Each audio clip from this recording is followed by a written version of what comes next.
Langsung kita mulai ya. Bismillahirrahmanirrahim. Assalamualaikum warahmatullahi wabarakatuh. Waalaikumsalam warahmatullahi wabarakatuh. Sehat semua untuk hari ini anak-anak 10.3. Alhamdulillah, Ustaz. Alhamdulillah. Mantap. Masih tetap semangat ya Mas ya untuk belajar ya. Semangat nih, Ustaz. Tetap semangat harus. Sudah akses Google Classroom-nya. Catatan-catatan yang dari saya. Udah diakses. Belum, Ustaz. Itu banyak kok catatannya. Jadi setiap tugas yang masuk, jika kurang maksimal pasti tak kasih catatan untuk anak-anak. Bisa diamati di situ. Yang videonya belum aktif ada beberapa. Minta tolong diaktifkan ya. Kamera saya error, Mister. Sambil kita tunggu ini. Oke, siap.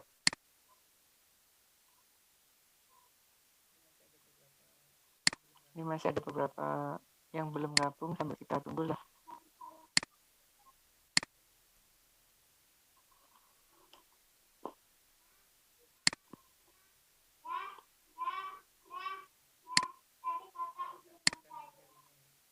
Sambil tak siapkan materinya ya.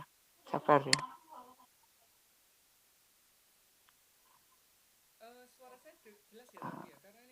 Suara saya jelas ya tapi ya, karena ini bandwidth-nya menurun. Low di tempat saya. Jelas, Mister. Jelas, Mister. Alhamdulillah. Alhamdulillah kalau jelas. Saya khawatirnya nyampe di anak-anak nggak begitu jelas. Baik, sambil saya cek dulu hari ini tanggal 31 Agustus. Agnes, 10 berapa ini? Sorry. 31. Salah kelas. Ahmad Arianto masuk? Masuk, Mister. Oke. Ahmad Amar? Hadir, Mister. Amare? Hadir, Mister. Anissa Nadia? Hadir, Mister. Aura? Hadir, Mister. Anissa? Kebalik tadi ya. Hadir. Anissa ada ya? Krisnanda? Hadir, Mister. Krisnanda? Dewi Retno? Hadir.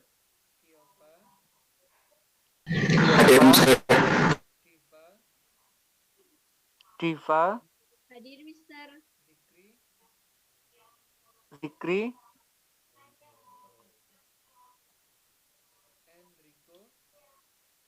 Enrico?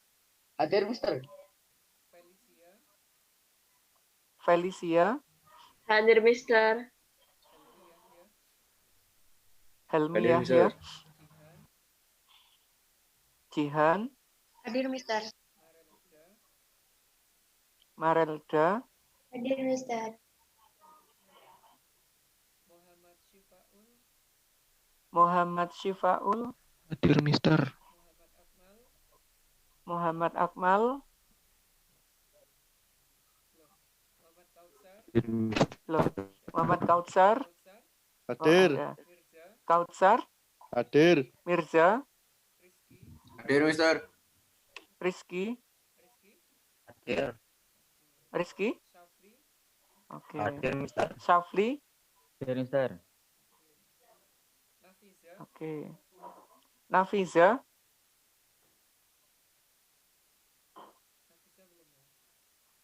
Nafiza belum ya? Nail Izaz? Oh, Nafisa ada ya? Nakaisha? Hadir, Mister. Oke, Nafisa ada. Nakaisha? Natasha? Hadir, Mister. Nawaf? Hadir, Mister. Naila? Hadir, Mister. Nimas? Hadir, Mister. Raditya? Hadir, Mister. Renzito, Hadir, Mister. Yuki, Hadir, Mister. Zahra. Hadir, Mister. Alhamdulillah, berarti hadir semua ya. 33. Harusnya di Zoom. Tak pas, alhamdulillah. Baik. Sebelum saya lanjutkan untuk pertemuan hari ini, materi hari ini, apakah masih ada permasalahan terkait dengan materi di pertemuan sebelumnya?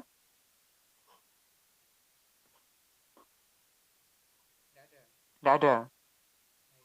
Baik, kalau tidak ada, berarti anak-anak, loh saya salah pin video. Benar.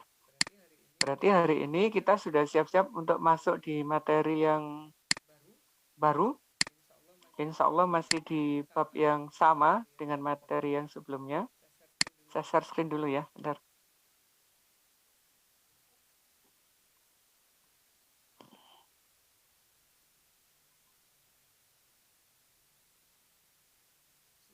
Sudah tampil video saya, gambar saya, layar laptop? Belum. Sabar.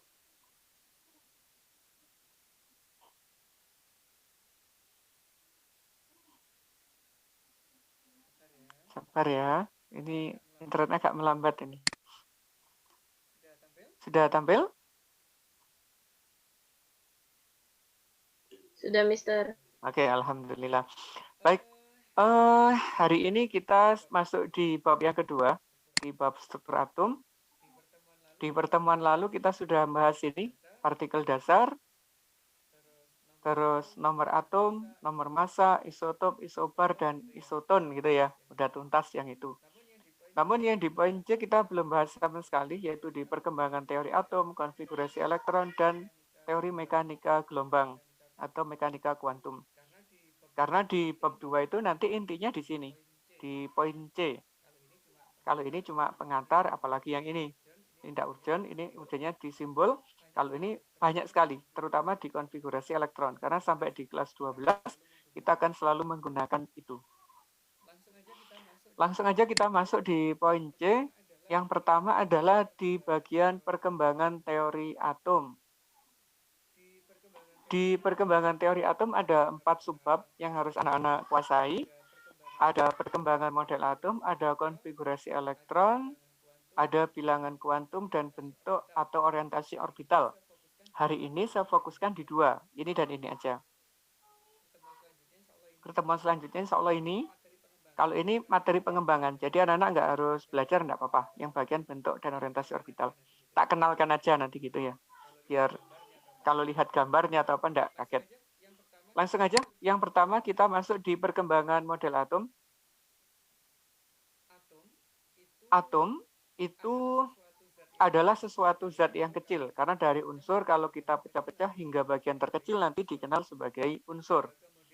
Nah, kemudian karena bentuknya kecil dan tidak bisa dilihat secara langsung dengan mata, nanti dibuatlah semacam model.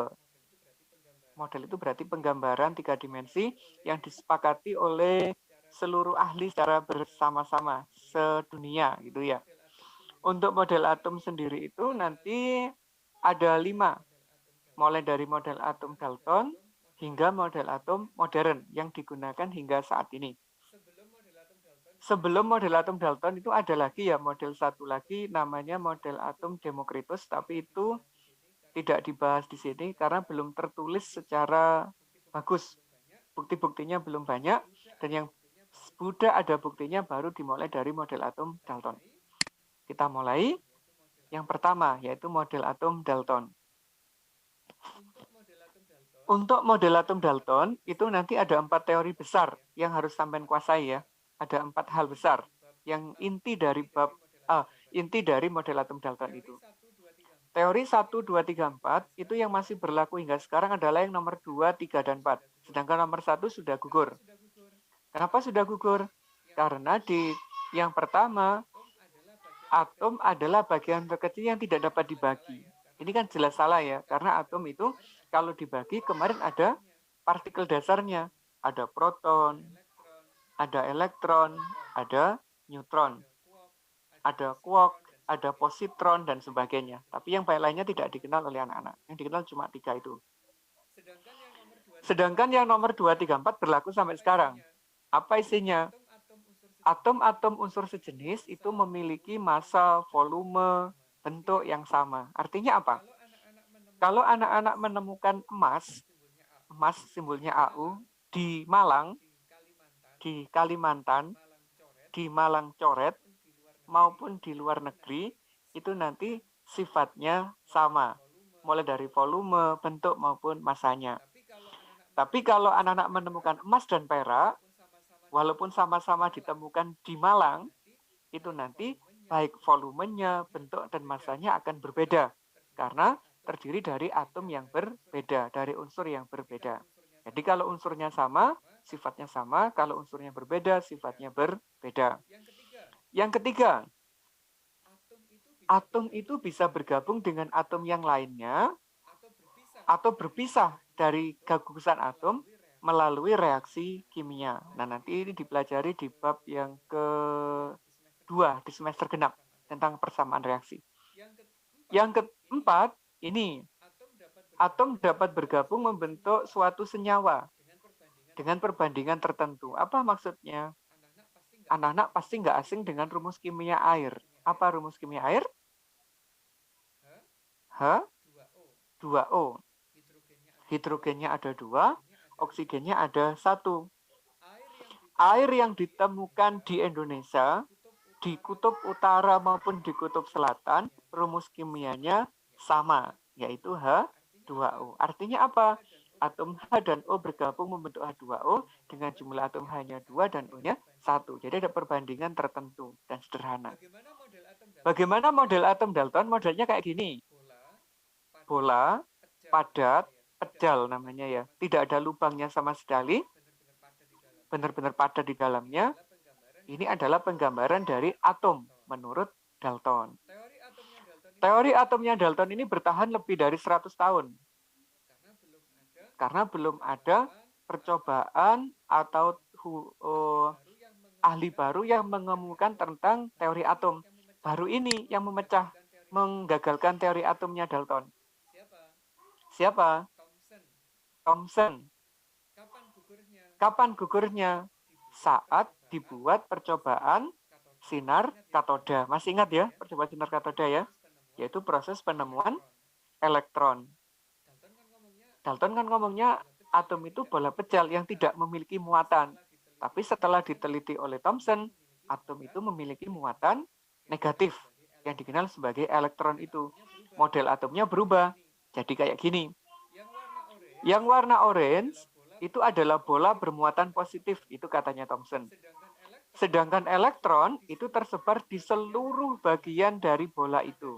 Ada di dalamnya, ada di permukaannya.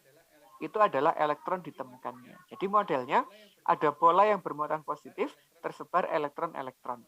Itu model atomnya Thomson. Model atomnya Thomson nggak bertahan lama, ini nggak lebih dari 10 tahun, langsung gugur. Digugurkan oleh Rutherford. Kenapa kok gugur? Ayo, ada yang tahu alasannya? Karena ditemukannya partikel atom yang kedua. Apa? Apa Mbak Nediva? Inti atom. Ya, ditemukannya inti atom, yaitu adanya proton dan neutron. Gugur sudah ya, teori atomnya Rutherford. Terus, teori atomnya Thomson. Bagaimana bentuk teori atomnya Rutherford? Ini mirip tata surya kita. Ini inti atom, terdiri dari proton dan neutron, yang bermuatan positif, kemudian dikelilingi oleh elektron, seperti bumi atau planet mengelilingi matahari. Jadi ada lintasan tertentu. Nah, lintasannya itu dikenal sebagai orbit.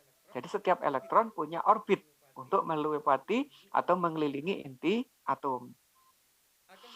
Akan tetapi, model atomnya Rutherford ini punya kelemahan besar. Apa kelemahannya? Karena waktu itu yang bekerja adalah orang fisika, didebat oleh orang fisika. Elektron itu kan partikel. Katanya begitu. Partikel itu memiliki massa, memiliki energi. Kalau dia bergerak terus-menerus, lama-lama energinya akan habis. Kalau habis, elektron itu bisa jatuh ke inti. Namun faktanya apa yang terjadi? Atom itu tetap eksis. Tidak ada atom yang rusak. Elektron tetap bergerak mengelilingi intinya.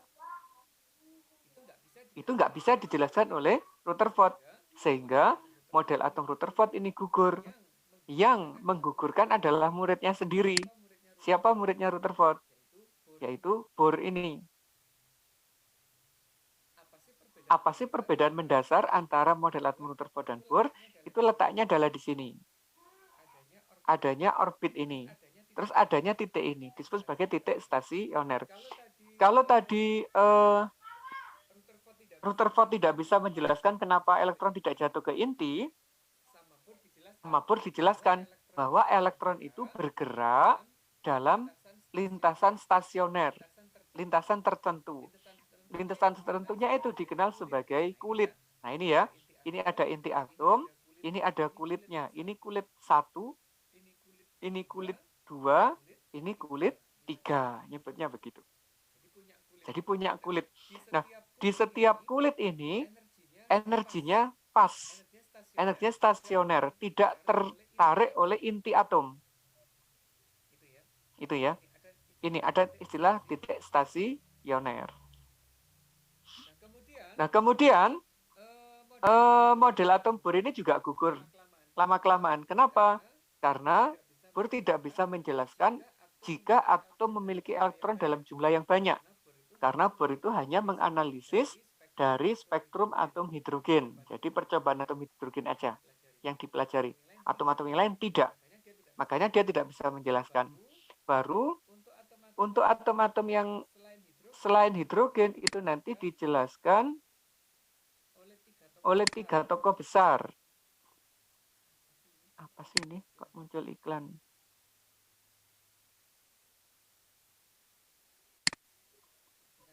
Bentar ya, kita tunggu. Kok nge-lag ya? Bentar, ini nge-lag, laptop saya nge-lag. Bentar.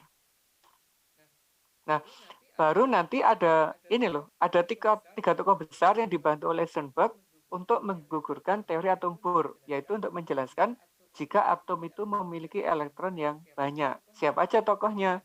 Ada Louis de Broglie, ada Wolfgang Pauli, ada Erwin Schrödinger, dan Werner Heisenberg. Menurut mereka, elektron itu posisinya nggak pasti.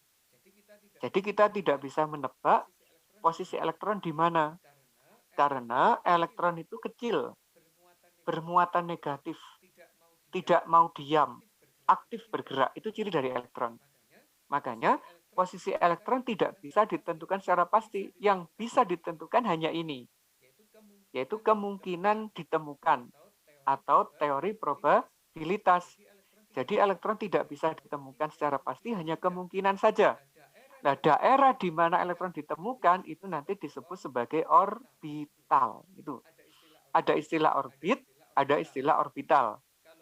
Kalau orbit itu adalah lintasan elektron mengelilingi inti, kalau orbital adalah daerah ditemukannya elektron atau daerah kemungkinan ditemukannya elektron. Model atomnya begini, ini inti atom, ini ada rapatan warna coklat gelap, ini ada putih, ini ada gelap lagi. Maksudnya apa?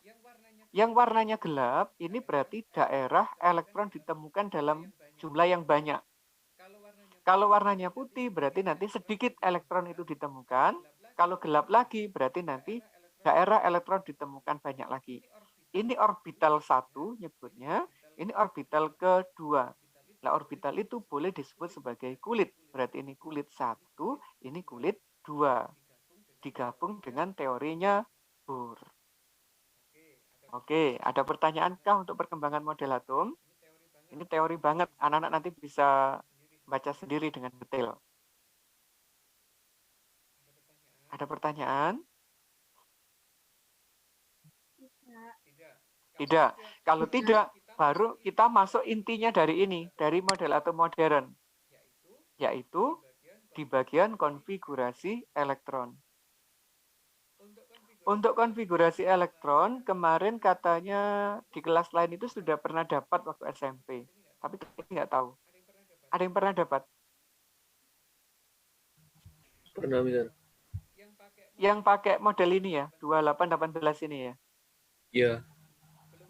Belum pakai yang 1S, 2S? Belum, Mister. Oh, belum, baik. Nah, tadi elektron itu kan ditemukannya tidak pasti. Padahal setiap atom itu memiliki elektron yang berbeda-beda.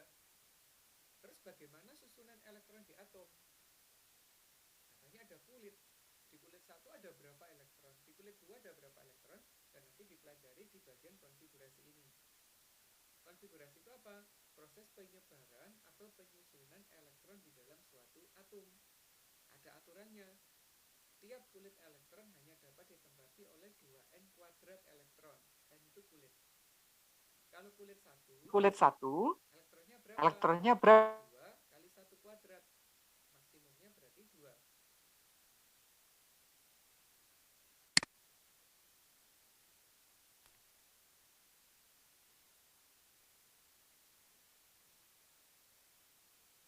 Mati dah internetnya. Cek. Anak-anak mati ya suara saya ya?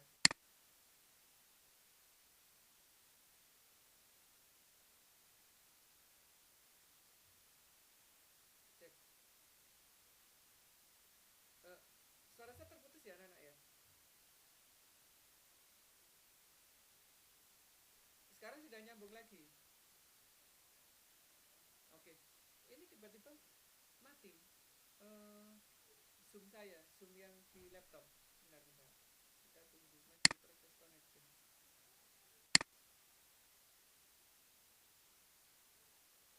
Nah, ini sudah mau lagi. Bismillah. Kenapa ya kok tiba-tiba langsung putus? Saya share screen lagi. Tadi sampai mana yo? Moro-moro ngeblank ini. Konfigurasi, Mister. Pakai konfigurasi. Di sini ya? Sudah tampil di layarnya anak-anak? Belum. Oh, belum. Belum. Bentar. Saya share ulang.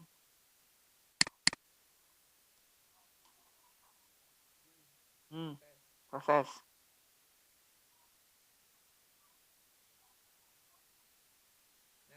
Nah, sudah ya? Baik, saya ulangi sampai di sini tadi. Setiap kulit, elektron yang menempati adalah 2n kuadrat. Berarti kalau kulit pertama, jumlah elektronnya 2 kali 1 kuadrat. Berarti isinya 2. Kalau kulit ketiga, berarti 2 kali 3 kuadrat. Sehingga ketemunya 18 elektron. Kulit pertama disebut sebagai K, kulit kedua L hingga kelima adalah kulit O. Ini aturannya. Nah, lebih detailnya begini. Untuk membuat konfigurasi elektron ada 3 aturan besar yang harus anak-anak kuasai. Nah, ini harus ini ya. Apa aja aturannya? Yang pertama adalah larangan Pauli. Bentar, ini ganggu. Yang kedua ada Aufbau, aturan Aufbau. Yang ketiga ada aturan Hahn. Apa masing-masing? Kita masuk. Untuk larangan Pauli, itu nanti gambarnya kayak gini. Atom helium, elektronnya 2. Jika dikonfigurasi, konfigurasi belum dapat ya, nanti saya jelaskan. 1s2, ada pangkat-pangkat ini menunjukkan jumlah elektron, berarti elektronnya ada 2. Terus, subkulit S itu punya orbital atau kotak sebanyak 1. Setiap kotak nanti hanya diisi oleh 2 elektron. Elektron muatannya negatif. Kalau ada 2 di dalam satu kotak, agar tidak tolak-menolak, arahnya diputar. Yang satu menghadap atas, satu menghadap ke bawah elektronnya. Yang menghadap ke atas itu searah jarum jam, yang menghadap ke bawah itu berlawanan dengan jarum jam. Naruhnya harus begini, agar tidak terjadi tolak-menolak. Kalau ditaruh di gini gimana? Gak stabil, karena elektronnya terjadi gesekan sesama muatan negatif. Jadi kalau naruh di dalam kotak, isinya 2, yang satu menghadap atas, yang satu menghadap bawah. Ini aturannya Pauli. Aturan kedua, yaitu menggunakan aturan Aufbau. Aufbau itu menjelaskan urutan pengisian elektron. Pengisian elektron dimulai dari energi paling rendah, yaitu ditulis 1s, hingga yang paling tinggi, yaitu di 7f. Alurnya begini, 1s dulu. Kalau 1s sudah terisi, baru masuk ke 2s. Kalau 2s sudah penuh, baru ke 2p. 2p penuh ke 3s. Habis itu 3p, habis itu 4s. Kalau 4s sudah, baru 3d ke sini. Mengikuti arah ini. Dan ini dikenal sebagai diagram air hujan. Air hujan, alir hujan boleh. Karena mengikuti tetesan-tetesan itu. Nanti tak jelaskan detail habis ini ya. Tak ambil contoh. Yang selanjutnya ada kaedahan atau aturan Han. Nah, aturan Han ini menjelaskan bahwa elektron itu proses pengisiannya harus disebar merata. Kalau sudah merata baru dipasangkan jika masih ada sisa. Misalkan ini, orbital P itu nanti punya 3 kotak. Ini kotak 1, kotak 2, kotak 3. Jika elektronnya punya 2, dipasang di kotak pertama menghadap ke atas semua. Tidak boleh dipasang satu ke atas, satu ke bawah. Kenapa nggak boleh? Karena di sini ada yang masih kosong dan kosong. Jadi selama ini belum terisi, tidak boleh ngisi yang ke bawah. Ini aturan Han. Kalau ada 3 sama 1, 2, 3. Kalau ada 4, 1, 2, 3 ke atas dulu, yang sisanya baru ke bawah. Itu cara ngaturnya ya. Tidak boleh langsung 1, 2, 3, 4. Sedangkan di sini kosong nggak boleh. Jadi disebar merata. Kalau ada sisa baru dipasangkan. Itu aturan Han. Nah, sekarang kita belajar membuat konfigurasi menggunakan aturan ini. Menggunakan aturan Aufbau. Saya tak menggunakan kamera saya. Belajar membuat konfigurasi.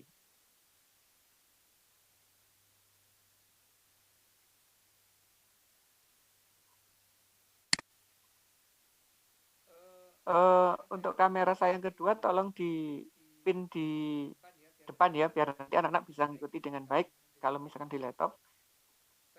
Baik, untuk membuat konfigurasi elektron, kita tadi menggunakan prinsipnya Aufbau, yang ini.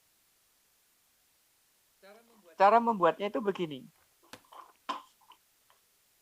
Misalnya kita punya atom hidrogen itu simbolnya begini. Bagaimana cara membuat konfigurasi sesuai dengan aturan Aufbau? Setiap konfigurasi, tadi kan ada ini ya, ada subkulit ini nyebutnya. 1 ini kulit, sedangkan S ini subkulit. Ini kulit, ini subkulit. Ini juga subkulit. Nah, subkulit itu ada 4 jenis. Ada S, ada P, ada D, ada F. Untuk S itu nanti hanya diisi 2 maksimal. Kalau P maksimalnya 6, kalau D maksimumnya 10, kalau F maksimumnya 14. Kalau ini diisi 1 boleh nggak?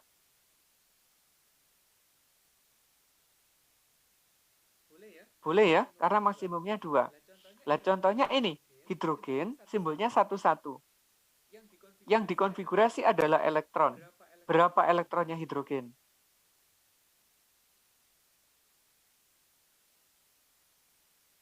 Ayo, Rek, berapa elektron hidrogen, Rek?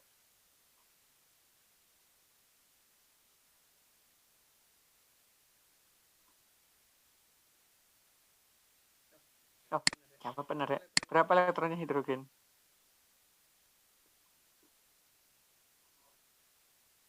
Elektron dapatnya dari mana? Dari nomor atom. Nomor atomnya yang mana? Yang ini kan? Berarti jumlah elektronnya hidrogen itu 1. Bagaimana konfigurasinya? Ikuti Aufbau tadi. Nah, berarti dimulai di mana? Dimulai di 1S. Karena dia elektronnya 1, berarti isinya cuma 1. Itu namanya konfigurasi. 1 ini adalah kulit, S ini subkulit, 1 ini adalah elektronnya. Sekarang kalau helium itu nomornya 2, masanya 4. Bagaimana konfigurasinya?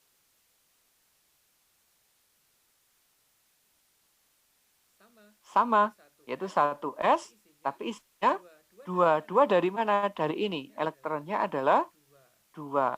Ini elektronnya 1. Lagi tuh lihatnya. Kalau nomor atomnya saya tambah, misalkan litium nomor 3 di sini 7. Bagaimana konfigurasinya?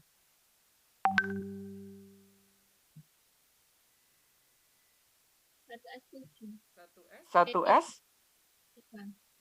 3 boleh enggak 3? S tadi maksimumnya 2. Berarti enggak boleh lebih dari 2. Berarti yang diisi 1s2. Padahal di sini berapa? Berarti ada berapa yang belum dikonfigurasi elektronnya? 1 lah. Terus ditulis di mana satunya? Satunya ditulis di lanjutan konfigurasi tadi. Hb1s bergeraknya kemana?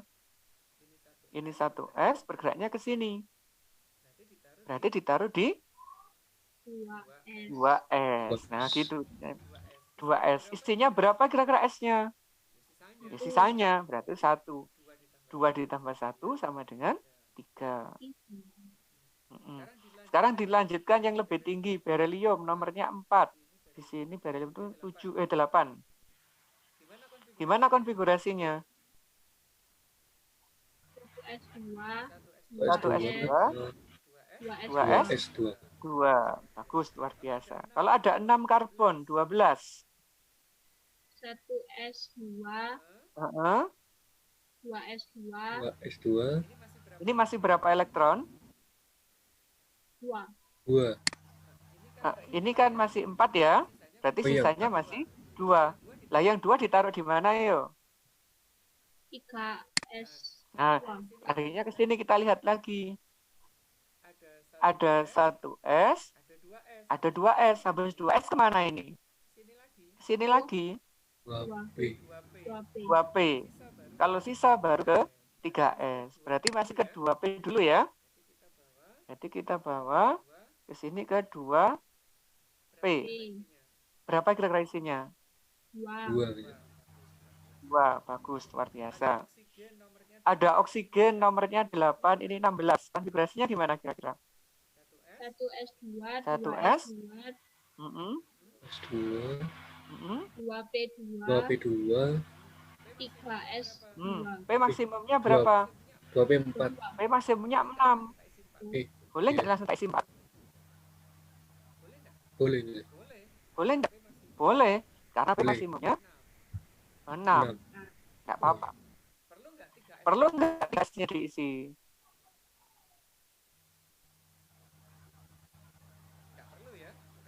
Nggak perlu ya, karena sudah habis waktu di 2P. Saya tambahkan nomornya, neon. Nomornya 10, neon itu 20 di sini. Gimana konfigurasinya?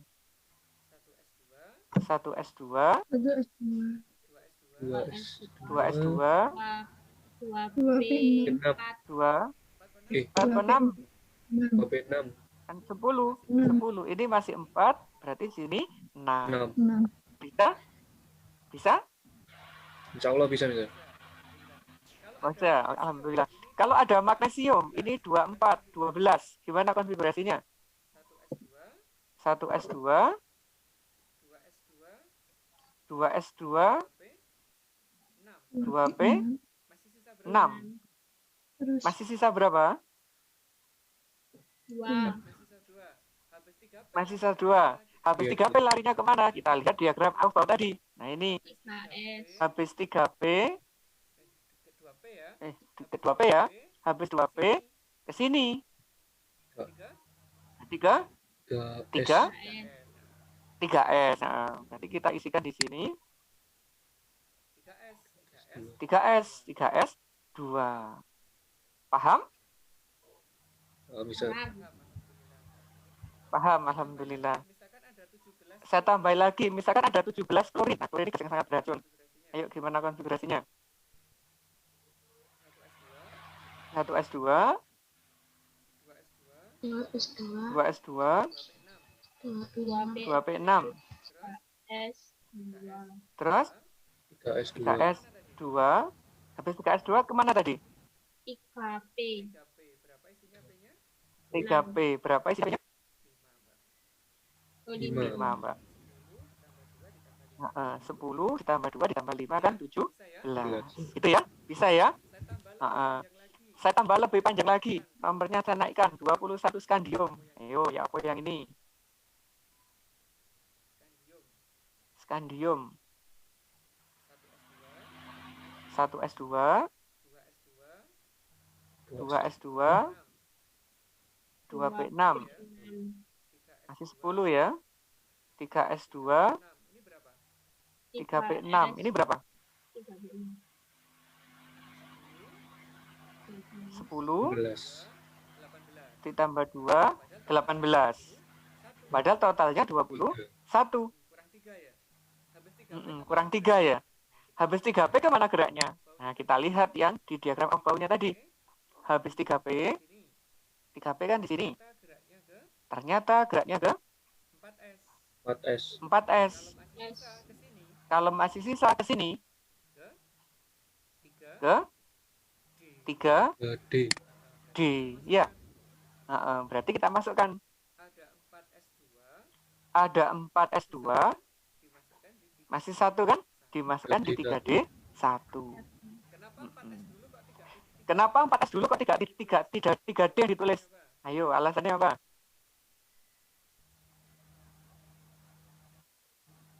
Pokoknya lebih kecil yang 4S daripada 3D. Betul. Energinya lebih kecil. Dan sesuai urutan Aufbau tadi, Mbak ya. Harus sesuai dengan urutan Aufbau. Begitu. Satu lagi. Kok satu? Dua sih? Dua lagi. 24 kromium dan 29 Cu. Ini khusus ini, konfigurasi khusus. Harus bisa. Gimana konfigurasinya? 1S2, 2S2, 2P6, 3P6, 4S2. Ini sudah berapa? 10, 20. Berarti kurang 20 kurang 4. 4 ya? Kurang 4. 3D 4. Ini 4. 3D 4. Kalau yang ini 1S2, 2S2, 2P6, 3S2, 3P6, 4S2, 3D D 9. 9 ya. Benar 9 ya. Ternyata konfigurasi kayak gini itu salah, Mas Mbak ya. Ini enggak boleh ini. Ya enggak boleh apa? D diisi 4 atau D diisi 9.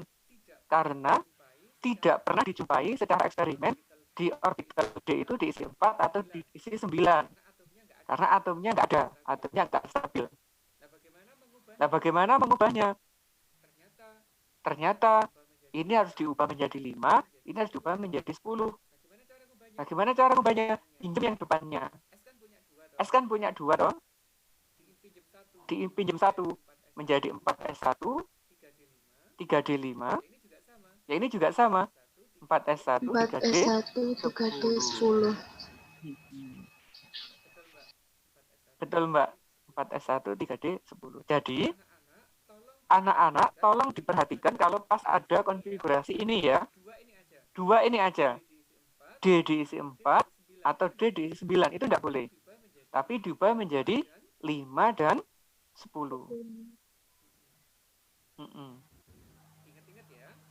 Ingat-ingat ya, karena di ujian, baik ujian di sekolah maupun di UTBK, itu yang sering keluar yang model begini, yang aneh-aneh. Yang nggak boleh begini. Jadi, udah tak sampaikan sekarang. Kalau diubah menjadi 1 dan 5 atau 1, 10, jadi stabil atomnya.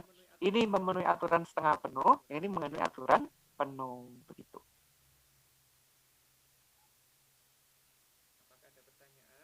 Apakah ada pertanyaan? Tidak. Alhamdulillah kalau enggak. Terus pernah dapat tak Mas sampai di SMP, Mas? Belum. Yang kayak gini belum bisa. Oh, belum. Oh, berarti baru ini ya, dapat ini ya. Ya, Ya, alhamdulillah. kalau saya baru kali ini. Oke. Jadi nanti anak-anak gini cek teknisnya, silakan dibuka di Google Classroom. Di situ ada latihannya, ada modulnya bisa diambil dari pertemuan sebelumnya. Karena jadi satu bab kan. Anak-anak akses. Kalau nggak salah ada link video YouTube-nya untuk tutorialnya juga. Nanti anak-anak bisa ngakses kalau misalnya ada kendala. Gak banyak kok, sampai kerjakan dalam waktu 10 menit, insya Allah selesai tugasnya. Gak pernah banyak begini. Kalau nggak ada pertanyaan cukup. Selesai untuk hari ini. Tidak apa-apa, selesai. Atau masih mau ngobrol-ngobrol? Kalau masih ngobrol-ngobrol nggak apa-apa. Atau ditutup aja.